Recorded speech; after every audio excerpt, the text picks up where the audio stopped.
नमस्कार। आज का मुद्दा में आपका स्वागत है। नोएडा सेक्टर 81 में सरकारी ज़मीन पर अवैध रूप से मकान बनाकर रहने वालों पर प्राधिकरण का चला डंडा। नोएडा सेक्टर 81 में प्राधिकरण ने सरकारी ज़मीन पर अवैध रूप से निर्माण कर मकानों पर तोड़ने की कार्रवाई की, जिसमें मकान टूटने के डर से एक महिला छत पर मिट्टी का तेल लेकर चढ़ गई। उसने कहा, अथॉरिटी द्वारा अगर मेरे मकान को तोड़ा गया तो मैं यहीं आत्महत्या कर लूँगी, जिससे भारी पुलिस प्रशासन के साथ पहुंचे अधिकारी भी सहम गए और महिला को नीचे उतर कर आने की अपील की। लेकिन महिला ने कहा कि अगर जब तक आप नहीं जाएंगे मैं तब तक नहीं उतर कर आऊँगी। महिला ने यह भी कहा कि जब हम घर बना रहे थे तब आप कहाँ थे, आपने हमें क्यों नहीं रोका और आप हमें बिना नोटिस और बिना वजह के आप मकान क्यों तोड़ रहे हो। लोगों ने पुलिस पर यह भी आरोप लगाया कि हमारे साथ धक्का मुक्की और बदसलूकी की गई। महिला की बार बार आत्महत्या की धमकी देने पर नोएडा प्राधिकरण के अधिकारी अपनी कार्रवाई को बंद कर वापस जाने को मजबूर हो गए और सरकारी कार्य में बाधा डालने वाले कुछ लोगों को पुलिस ने हिरासत में ले लिया। यही खेल है नोएडा प्राधिकरण का, जो लगातार जारी है। नोएडा प्राधिकरण के अधिकारी पहले तो रिश्वत लेकर, मोटी रकम लेकर बिल्डर से मोटी रकम लेकर प्राधिकरण के अधिकारी पहले तो अतिक्रमण कराते हैं, रजिस्ट्री कराते हैं, दाखला खारिज कराते हैं और उसके बाद कोई गरीब अगर मकान बना लेता है तो उस पर खूनी पंजा लेकर पहुंच जाते हैं। यहाँ यह भी कहना गलत नहीं होगा कि यह प्राधिकरण के भ्रष्ट अधिकारियों की नीति बन चुकी है कि पहले कच्ची कॉलोनियों का निर्माण कराया जाता है पैसे लेकर और फिर उनको तोड़ा जाता है। ऐसा पहले भी कई बार देखने को मिला है।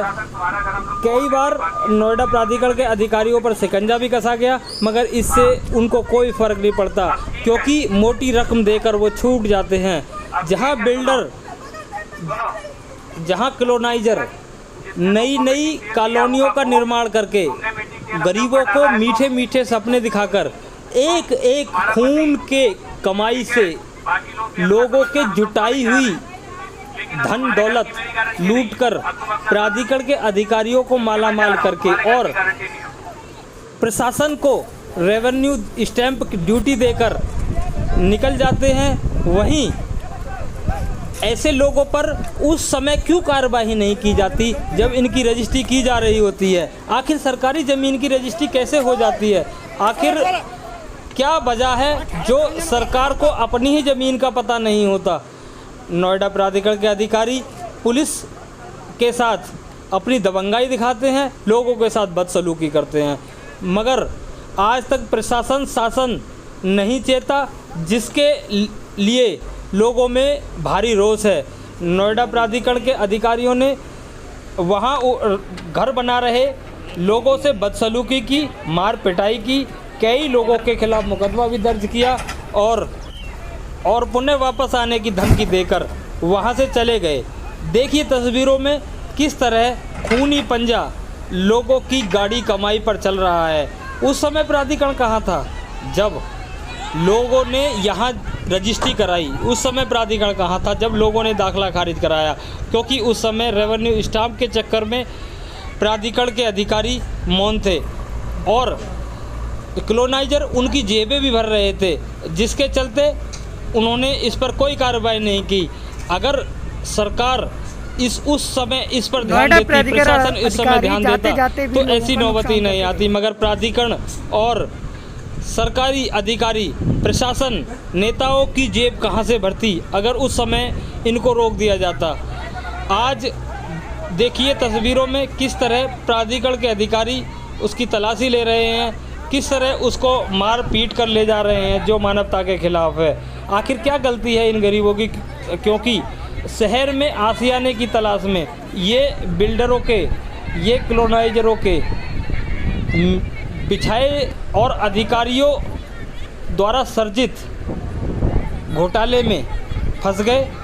इसका दोषी कौन है आखिर, यह सरकार को तय करना होगा। सरकार की जवाबदेही बनती है कि गरीबों को लूटने वाले के खिलाफ चाहे वो अधिकारी हो, नोएडा प्राधिकरण के अधिकारी हो, जिला प्रशासन के अधिकारी हो, चकबंदी विभाग के अधिकारी हों या रजिस्ट्री विभाग के अधिकारी हों, सभी के खिलाफ उचित कार्रवाई करनी चाहिए और इन गरीबों को न्याय दिलाना चाहिए।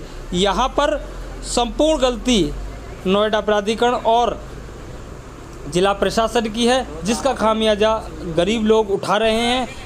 लोगों ने गाड़ी कमाई से यहाँ ज़मीन खरीदी और उस पर मकान बनाने का प्रयास किया, मकान बन भी गया, मगर नोएडा प्राधिकरण का अधिकारी जब इनको कोई पैसा नहीं मिला तो ईमानदारी का ढोंग करने लगे। देखिए, महिला मट्टी का तेल लेकर छत पर चढ़ गई और खुद को जलाने की धमकी देने लगी।